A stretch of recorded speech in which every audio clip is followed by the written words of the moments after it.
नमस्कार श्रोते हो. दीपक रेगे कथाकथन चॅनलवर तुम्हा सगळ्यांचं मनापासून स्वागत. श्रोते हो, आज तुम्ही ऐकणार आहात वृंदा दिवाण यांची कथा रात्र. घरभर प्रकाश होता. खोल्या खोल्यातनं दिवे जळत होते. अंगणातही फिक्कट पिवळा प्रकाश मंदपणे पसरून होता. घरभर प्रकाश असूनही सुभेदारांना तो प्रकाश भावत नव्हता, कारण घरात एक अनामिक जीवघेणी शांतता पसरून होती. ओसरीच्या पायऱ्यांवर कुसुम आणि प्रसाद खेळत बसलेले होते. कुसुम 4 वर्षांची होती तर प्रसाद नुकताच 1 वर्षाचा झालेला होता. कुसुम सुभेदारांसारखी हाडापेरानं मोठी होती, थोराड वाटत होती.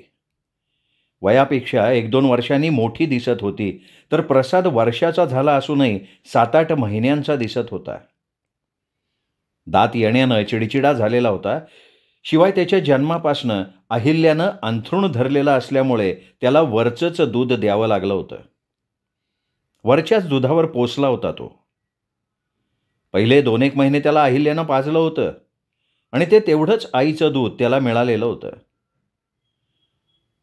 तो बाळसं धरतोय असं लक्षात येताच अहिल्याला ताप आला होता. चांगला 3 आठवडे तिचा ताप राहिला. घाम येऊन ताप उतरत नव्हता.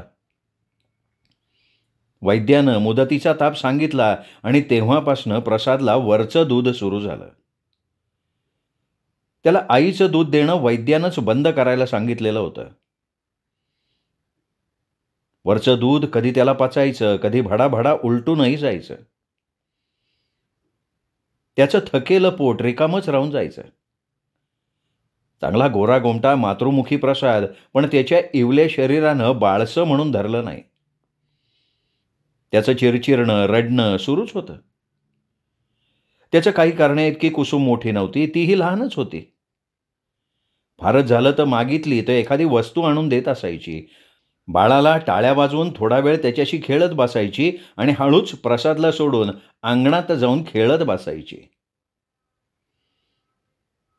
स्वतः कित्येकदा ती खेळण्यात इतकी दंग असायची की आई किंवा वडिलांनी कोणी हाका मारलेलंही तिला ऐकायला यायचं नाही.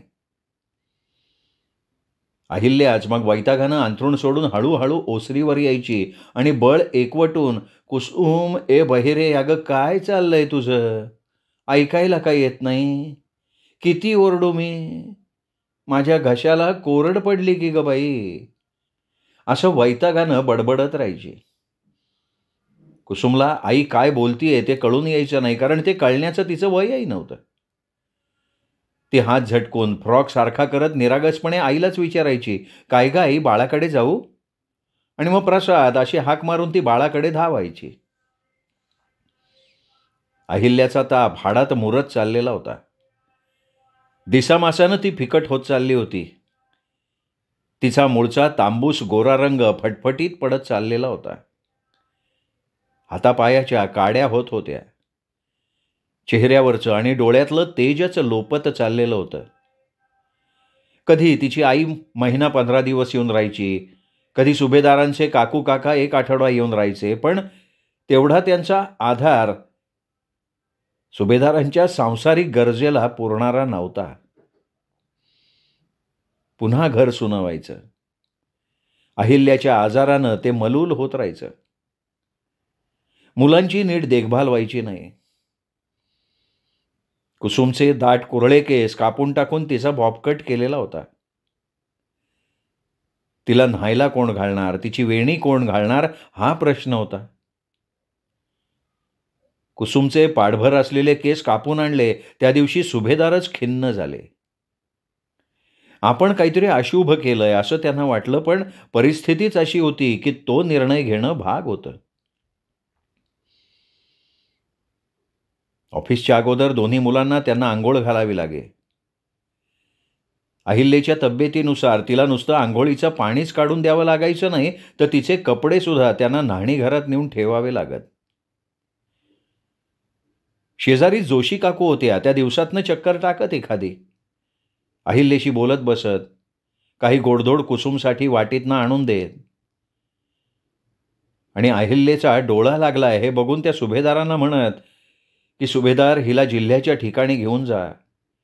इथे वैद्याकडून हिच्या अंगात मुरलेल्या तापावर रामबाण औषध असणं मला पटत नाही. होईल खर्च सुभेदार, पण संसार नीट होईल, घराची कीड जाईल, पोरांना आई हसती खेळती मिळेल. मला माहिती आहे ती मुलांसाठी खूप करते. आत्ताचं सोडा. पण ह्यावर काही बोलायच्या ऐवजी सुभेदार खाली नजर घालून गप्प बसत. सगळी सोंग आणता येतात, पण पैशाचा सोंग माणसाला नाही आणता येत. ते माणसानं आणूही नये, नाहीतर मग सगळंच अंगलट येतं. हा त्यांचाही अनुभव होताच की. समजा अहिल्याला जिल्ह्याच्या ठिकाणी नेण्याचं ठरलं, तिथे दवाखान्यात दाखवायचं ठरलं, तर मग इतका पैसा आणायचा कुठून? हा पहिला प्रश्न. आणि मुलांना कुठे ठेवायचं मग?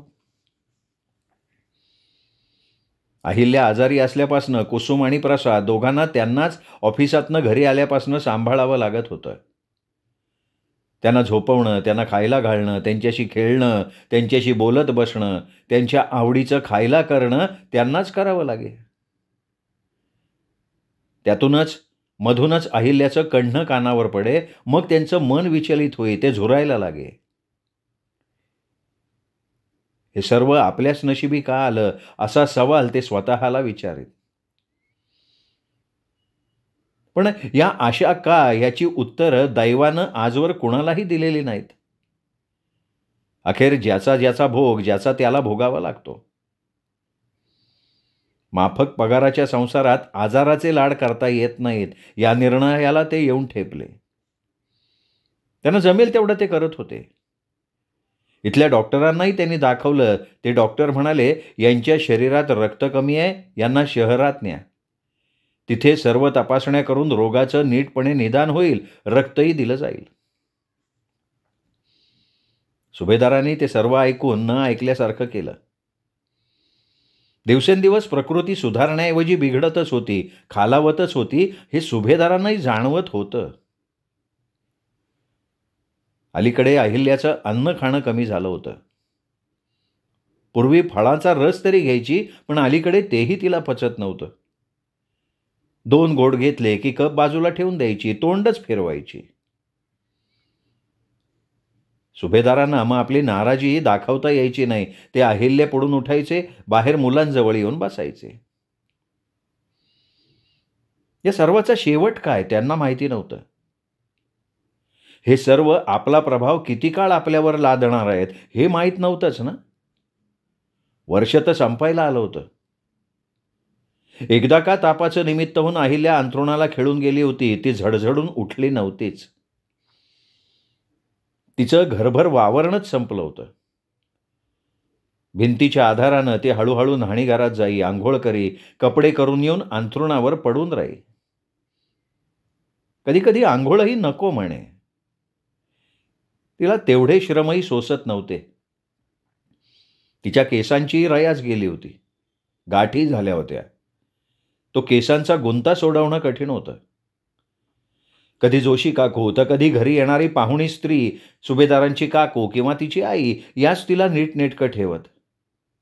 तेव्हा थोडी अहिल्या टवटवी आल्यासारखी दिसे. मग सुभेदारांना आशा वाटे, अहिल्या सुधारतीये ही आशा वाटत असे त्यांना. पण ती मंडळी महिना 15 दिवस राहून गेली की 8च दिवसात अहिल्याचा आजार बाळावे. ताप येत राही, डोकं जड होई. मग ती खोलीत दिवसा अंधार करून तासनतास पडून राही. सुभेदारांना नोकरी सोडणं शक्य नव्हतं, आणि रजा तरी किती घेणार हा प्रश्न होताच की. घर चालवण्यासाठी घरात जो पैसा यायचा तो त्यांच्याच पगारातनं. तो पगार बंद झाला असता तर जगणंच कठीण. कसं का असेना, सध्या सर्व ठीक चाललेलं आहे. त्यांनी अखेर सर्व भार देवावर सोडून दिला होता. मुलं झोपली. आपल्याला झोप येतच नाहीये असं वाटलं तर सुभेदार श्री ज्ञानेश्वरी उघडून वाचत बसत. इतर काही वाचण्यात त्यांचं मनच लागत नसे. ज्ञानेश्वरीनं त्यांचं मन, त्यांची भगभग निघून जाई, आणि मग थोड्या वेळानं त्यांच्या डोळ्यांना रग लागून त्यांना झोप येई. गेल्या महिन्यापासून अहिल्याचं घरात फिरणंही बंद झालेलं होतं. तिचे विधीसुद्धा ते अंथरुणातच करी. फक्त त्यांना सांगत होती. पोटात अन्न जातच नव्हतं. डोळे खोल गेलेलेच होते. निस्तेज झालेले होते. सुभेदारांना अहिल्याचे ते मोठे पाणीदार डोळे आठवत असायचे. तिचं हसणं लक्षात यायचं. तिशीच्या आत या देखण्या स्त्रीच्या वाट्याला असा भोग का यावा याचंही त्यांना वाईट वाटे. प्रसादचा जन्म झाला तेव्हा ती कुसुमच्या खेपेपेक्षा थोडी जादा अंगानं भरली होती. तिची मुळचीच गौर कांती अजूनच तेजाळली होती. सुभेदार बाळाला बघायला आले तेव्हा ती म्हटली की आता मुलगा झालाय, आता बास. मुलगी तर आहेच आपल्याला. या 2 मुलांना आपण छान वाढवायचं. देवानं आपण न मागता आपल्याला 2 छान मुलं दिली आहेत. यावर सुभेदार तिच्याकडे बघून समाधानानं हसले होते. त्यांनाही माहिती होतं की आपल्या नोकरीत आपल्याला जास्त मुलं परवडणार नाहीत. अहिल्या सुचवते ते योग्यच आहे. त्यांच्याही लक्षात आलं होतं की एका नोकरीशिवाय जगण्याला दुसरा आधारच नाहीये. अहिल्या प्रसादला घेऊन प्रफुल्लित होऊन घरी परत आली होती. सुभेदारांना स्वतःचं घर कसं नांतं गोकुळ वाटलं होतं. तृप्तीचा तवंग मनावर पसरून होता. पण प्रसाद 4 महिन्यांचा होण्याच्या आतच अहिल्याला दुखण्यानं घेरलं आणि घेरलं ते पुरतं वेढूनच टाकलं. तिच्यासह तिच्या घरादाराला सुद्धा. त्यांच्या सुखाला तिच्या आजारानं विळखाच घातला आणि दिवसेंदिवस तो विळखा आवळलाच जात होता. त्यामुळे अहिल्याबरोबर सुभेदार, कुसुम आणि प्रसादही होरपळून निघालेले होते. सुभेदारांना या सगळ्याचा कंटाळा आला होता. त्यांना ऑफिसातनं घरी यायची कधी कधी इच्छाच व्हायची नाही. त्यांचा सगळा आनंद, उत्साह कापरासारखा उडून गेला होता. पण तरीही त्यांची पावलं त्यांच्याही नकळत घराकडे वळत. त्यांचं दुसरं मन म्हणे, तुला घरी जायला हवं, कारण तिथं तुझ्यासाठी संसार मांडलेली अहिल्या आहे, तुझी गोंडस मुलं आहेत. तुला त्या मुलांसाठी आई आणि वडील या दोन्हीही भूमिका करायला हव्यात. त्या अजाण जीवांना काय माहिती की त्यांची आई आजारी आहे, आपलं वात्सल्य अगतिक आहे. मग ते घरी येऊन बसून राहत. मुलंही त्यांना बिलगून जात. सगळा दिवस ती दोघं आजारी आईबरोबर घरी एकटीच राहत. पण नातलग येत तेव्हा त्यांना आनंद होत असे. ती नाचत बागडत असत. वयानं लहान होती तरी कुसुमला छोटी छोटी कामं करावीच लागत. क्षणात घरभर असलेले लाईट्स गेले. घर अंधारात बुडालं. देवापुढची समई तेवढी जळत होती. त्या खोलीतच मंद प्रकाश होता. अंधार होताच मुलं त्यांना येऊन भिडली. मुलांना अंधाराची मुळातच भीती वाटत असते. सुभेदारांना वाटलं आता तर आपल्यासाठी चहूकडून अंधार पसरून आलाय. त्यांनी मुलांना समजावलं, बाजूला ठेवलं आणि कुसुमला म्हणाले, प्रसादला जवळ घेऊन बस. मी मेणबत्ती आणतो, आईकडेही बघून येतो. कारण लाईट्स गेले असून सुद्धा तिच्या खोलीतनं काही आवाज येत नाहीये. चाचपडत सुभेदार आत गेले. त्यांनी खुणेनं ठेवलेली काडेपेटी आणि मेणबत्ती घेतली आणि ते बाहेर आले. त्यांनी मुलांपासून दूर मेणबत्ती पेटवून ठेवली आणि कुसुमला म्हणाले, मी आईच्या खोलीत मेणबत्ती ठेवून येतो, तिथे अंधार आहे, हो की नाही? कुसुमनं प्रसादला मांडीवर घेतलं आणि म्हणाली, तुम्ही जा, मी आणि प्रसाद बसतो इथे. मग कुसुम मनातनं अंधाराची भीती जावी म्हणून बाळा रे बाळा वाजव तुझा वाळा म्हणायला लागली. सुभेदारांनी मेणबत्ती आपल्यापासून थोडी पुढे धरली आणि नजरेनं अंधार बाजूला करत ते सावकाश अहिल्याच्या खोलीत अहिल्या अहिल्या म्हणत प्रवेशले. अहिल्याच्या कानावर त्यांच्या हाका पडल्याच नाहीत. सुभेदार घाबरले. त्यांची पावलं अडखळली. हिचा डोळा तर लागला नाही अशीही त्यांना लगोलग शंका आली. मग त्यांनी अहिल्याला हाका मारण्याचा सपाटा थांबवला. हातात मेणबत्ती घेऊन ते सावकाशीनं तिच्याजवळ गेले. त्यांनी थोडी मेणबत्ती दूर ठेवली आणि वाकून तिचा चेहरा निहाळायला लागले. त्यांचं मन चरकलेलं होतं. अहिल्यानं डोळे गच्चपणे मिटून घेतले होते. तिचा श्वास, त्याची गती मंद आणि क्षीण आहे हे त्यांना जाणवलं. त्यांनी तिला स्पर्श केला, पण त्यांना अहिलेच्या अंगाला स्पर्श करवत नव्हता, इतकं तिचं अंग तापलेलं होतं. तिच्या श्वासाचा गरमपणाही त्यांना जाणवला. त्यांनी अहिल्या अशी परत एकदा हाक मारली. अहिल्याच्या डोळ्याची हालचाल झाली, पण तिने डोळे उघडले नाहीत. तिला तेवढे श्रम करण्याचंही भान नसावं, ती म्लानपणे पडून राहिली. सुभेदारांना तिची लक्षणं काही ठीक वाटेनात. आजची रात्र कशी जाईल कळेना त्यांना. सभोवताली तर अंधार होता. मेणबत्ती अहिल्याच्या खोलीत ठेवून ते बाहेर आले. कुसुमला म्हणाले, "कुसुम, पोळी भाजी खातेस काय? जेवून घे बाळा." त्यांनी तिला दूध पोळी कुस्करून दिली, साखरही घातली. त्यातलेच 4 घास प्रसादलाही भरवले. कुसुमचं खाणं होताच ते तिला म्हणाले, की "कुसुम, आजचा दिवस जोशी काकूंकडे झोपशील का गं?" तिने आळस देत विचारलं, "का? प्रसाद सुद्धा येणार आहे का?" सुभेदार म्हणाले, "नाही बाळ, प्रसाद माझ्याशिवाय कुठे झोपतो ना? हे बघ, आज तुझ्या आईला ताप फार आहे. गार पाण्याच्या पट्ट्या तिच्या कपाळावर ठेवत मला रात्रभर जागावर राहावं लागेल. मी सकाळी तुला जोशी काकूंकडनं घेऊन येईन. जाशील?" तिने चेहरा कसनुसा करत म्हटलं, "जाऊ का?" पण सुभेदारांजवळ फारसा वेळ नव्हता. त्यांनी प्रसादला कडेवर घेतलं, कुसुमला हाताशी घेतलं आणि म्हणाले, "चला." ओसरी ओलांडत असताना त्यांनी नेहमीसारखं अहिल्याला उद्देशून म्हटलं, "अहिल्या, आलोच ग मी. कुसुमला जोशी काकूंकडे सोडून येतो."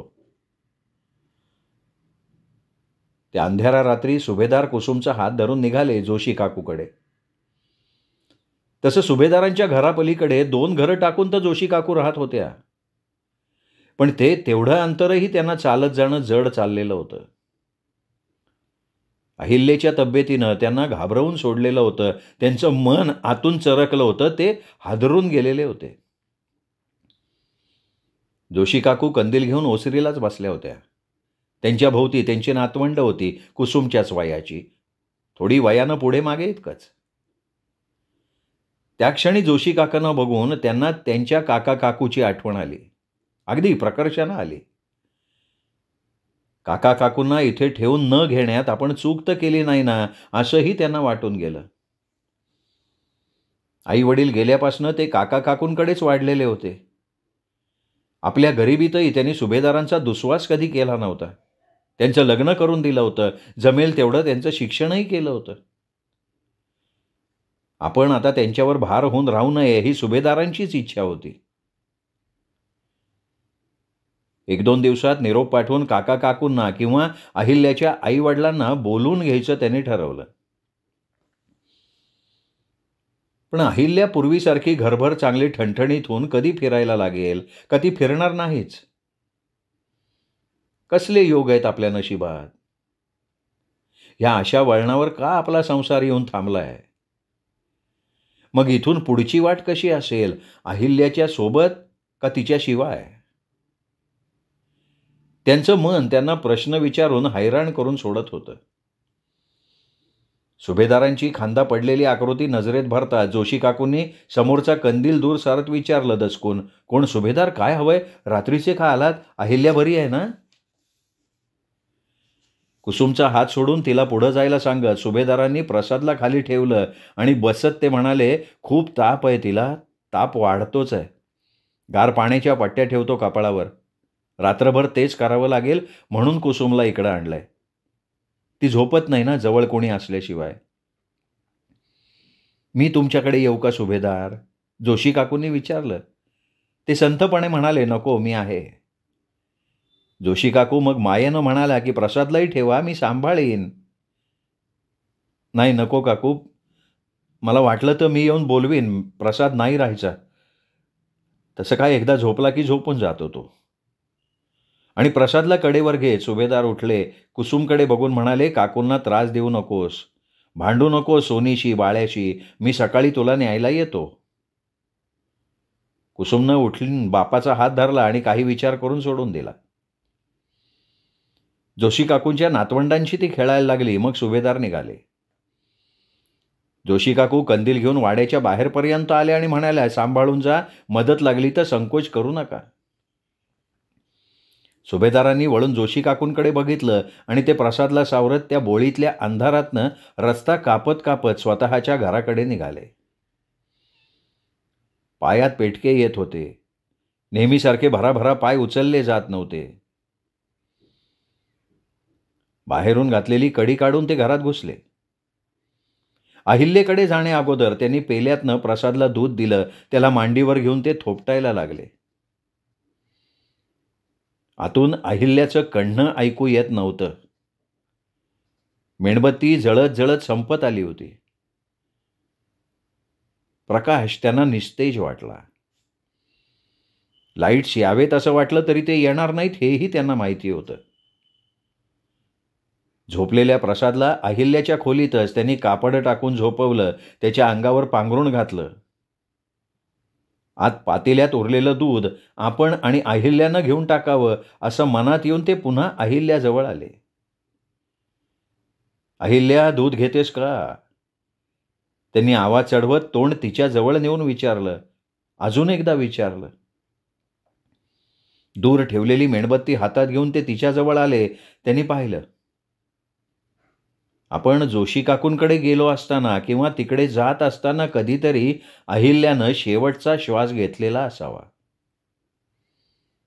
पण केव्हा? त्यांना माहीत नव्हतं. अर्ध्या तासापूर्वीचं तिचं गरम शरीर हळूहळू थंड होत होतं. तिच्या चेहऱ्यावरचे श्लेष, त्याच्या रेषा अस्पष्ट व्हायला लागल्या होत्या. अहिल्या डोळे मिटून झोपली आहे असंच त्यांना वाटलं. त्यांनी तिचा हात धरला, धरून ठेवला. एक वास्तवतेचं भान देत जबरदस्त हुंदका त्यांच्या गळ्यात अडकून त्यांना वेदना देत राहिला. क्षणभर त्यांना वाटलं हंबरडा फोडून रडावं, खूप ऊर बडवत रडावं, पण त्यांना तसं करणं नाही जमलं. भीतीनं त्यांचं उभं शरीर घामानं थपथपलं. ते थोडा वेळ मृत अहिल्याच्या शेजारी बसले. शांतपणे विचार करायला लागले की काय करावं. असंच प्रसादला खांद्यावर टाकून जोशी काकूंकडे जावं, त्यांना वार्ता द्यावी. ते विचार करत बसले आणि अखेर त्यांच्या लक्षात आलं की आता जोशी काकूंकडे जाणं मूर्खपणाचं आहे किंवा अजून कुणाला सांगणंही सुखाचं नाही आहे. त्यांनी घड्याळात बघितलं. रात्रीचे 10 वाजून गेले होते. आता अख्खी रात्र त्यांना अहिल्याच्या मृतदेहाजवळ बसून काढायची होती. 10च्या पुढे त्यांच्याकडे कोणी येणंही संभाव्य नव्हतं. त्याची शक्यताही नव्हती. खाली अंथरूण टाकून त्यांनी त्यावर अहिल्याला झोपवलं. तिचे हातपाय सोडले. त्यांचं मन उदास झालेलं होतं. मग त्यांनी हातपाय धुतले. पातेल्यात होतं ते दूध उभ्यानं पिऊन टाकलं. सकाळी जेवण केल्यानंतर पोटात काहीच गेलेलं नव्हतं. ऑफिसातून येऊन त्यांनी चहा घेतला होता. मुलांना बिस्किटं दिली होती. देवापुढची समई ती पूर्ण भरली आणि त्यांनी ती समई अहिल्याच्या खोलीत नेली. आता अख्खी रात्र काढण्यावर रामबाण उपाय म्हणजे ज्ञानेश्वरी वाचत बसणं, अगदी एकाग्रपणे. हाच उपाय योग्य होता. ते ज्ञानेश्वरी वाचत बसले. तेलाचं भांडं जवळ ठेवलं होतं. ज्ञानेश्वरी वाचता वाचता त्यांचं मन इतकं रमून गेलं, मनावरचं ओझं इतकं हलकं झालं की पुढे पुढे त्यांना सभोवतालीच्या परिस्थितीचाही विसर पडला. रात्रभर प्रसादही कधी नव्हे तो झोपून गेला होता. त्यांच्या पाठीला कळ लागली होती, पण मनानं देहावर आज विजय मिळवलेला होता. थोडंसं उजाडलं. पक्षी किलकिलाट करायला लागले. तेव्हा त्यांनी पोथी बंद केली, उचलून ठेवली आणि ते वाड्याबाहेर आले. येऊन बघत उभे राहिले, कोणी ओळखीचं दिसतंय का म्हणून, कोणाकरवी तरी जोशी काकूंना बोलवावं म्हणून. आणि तेवढ्यात जोशी काकूच कुसुमला बोटाला धरून इकडे येताना त्यांना दिसल्या. सुभेदार त्या जवळ येण्याचीच वाट बघत होते. मनात शब्दांची जुळवाजुळव चालली होती, काय आणि कसं सांगावं याची. पण त्यांचा चेहरा सर्व काही सांगून गेला. जवळ येता जोशी काकूंनी विचारलं, कसं आहे अहिल्याला? जोशी काकूंना काही सांगण्याच्या ऐवजी सुभेदारांची नजर खाली गेली. चेहऱ्यावरचे स्नायू आक्रसले गेले आणि त्यांच्याही नकळत त्यांच्या तोंडून शब्द निसटले की ती गेली. मी तुमच्याकडून आलो तेव्हा, म्हणजे त्याच सुमाराला, केव्हा ते कळलं नाही. म्हणजे रात्रभर तुम्ही एकटेच होता सुभेदार? मग कशी काढली ही रात्र तुम्ही? अहो, किती कठीण प्रसंग आहे हा. जोशी काकू डोळे पुसत बोलत राहिले. सुभेदार म्हणाले, काकू, या महिन्यात मी नित्यनेमानं ज्ञानेश्वरी वाचत बसायचो. झोप यायची नाही ना तेव्हा. कालही ज्ञानेश्वरीनं मला आधार दिला, धीर दिला. जोशी काकू कळवळून म्हणाल्या की वैऱ्यावरही अशी रात्र येऊ नये ग बाई. सगळा दिवस मग सोपस्कारात गेला. कुणाची वाट पाहणं शक्य नव्हतं. तरीही तयारी होऊन सर्व आटोपेपर्यंत दुपार होऊन गेली. ऊन अजूनच रणरणतं भासलं. गावातली ओळखीची माणसं सारखी येऊन भेटून जात होती, बोलत होती. जोशी काकू दिवसभर तिथेच होत्या. त्यांनी रात्रीचं भात पिठलंही जेवणासाठी पाठवलं. समोर बसून त्यांना 4 घास खाऊ घातले. मुलांना नेऊ का झोपायला त्यांनी विचारलं तर उदास मनानं सुभेदार म्हणाले, नको हवा, आज कसली काळजी, आज कशाची चिंता. मुलं इथेच असू द्यात, उद्या काका काकू येतील, तिचेही काही नातेवाईक येतीलच की. जोशी काकूंना वाटलं निदान आज त्यांना त्यांची मुलं जवळ हवीतच. झोपून गेली तरी एक आधार असतो ना मुलांचाही. कालच्याच वेळेला सुभेदारांना जाणवलं की बरोबर 24 तास झाले अहिल्याला देह सोडून. काय असेल तिच्या मनात शेवटी? मुलांचा विचार का आपली काळजी? तिने अखेरची हाक मारली असेल का प्राण जाताना? उघडले असतील का डोळे ताणून? मग काय जाणवलं असेल तिला? रिकामं घर? आणि आता इथून पुढचं आयुष्य? त्यांना विचारच करवेना. पुढचं आयुष्य कसं असेल याची पुसटशी कल्पना येईना. अहिल्याशी लग्न झालं तेव्हा 5 वर्षात ती आपल्या आयुष्यातनं अशी कायमची निघून जाईल असं त्यांना स्वप्नातही वाटलं नव्हतं. आणि आज अहिल्याशिवाय घर त्यांच्याजवळ होतं. अहिल्याशिवाय वैवाहिक आयुष्य त्यांच्यापुढे वाळवंटासारखं पसरून होतं. त्याहीपेक्षा त्यांना प्रकर्षानं आठवली कालची रात्र, मनात रुतून बसलेली, चहूबाजूनी अंधाराने घेरून असलेली. कितीतरी दिवसांपासनं मनापासनं रडायचं असून त्यांना रडता आलं नव्हतं. स्वतःच्या असहाय्यतेवर, दैवावर, कारण आजारी अहिल्या घराच्या एका कोपऱ्यात होती. तिला त्यांचं रडणं आवडलं नसतं. पण आता तोंड ओंजळीत घेऊन ते दुःख हलकं करण्यासाठी रडत राहिले आणि घर त्यांचे हुंदके ऐकत राहिलं. श्रोते हो, ही होती वृंदा दिवाण यांची कथा रात्र. कथा कशी वाटली हे कमेंट करून कळवा. आवडली असेल मित्रपरिवारात, नातेवाईकात शेअर करा. आणि हो, चॅनल सबस्क्राईब करायचं राहून गेलं असेल तर प्लीज चॅनल तेवढं सबस्क्राईब करा. पुन्हा भेटूयात अशाच कथेसह. तोपर्यंत नमस्कार मित्रो.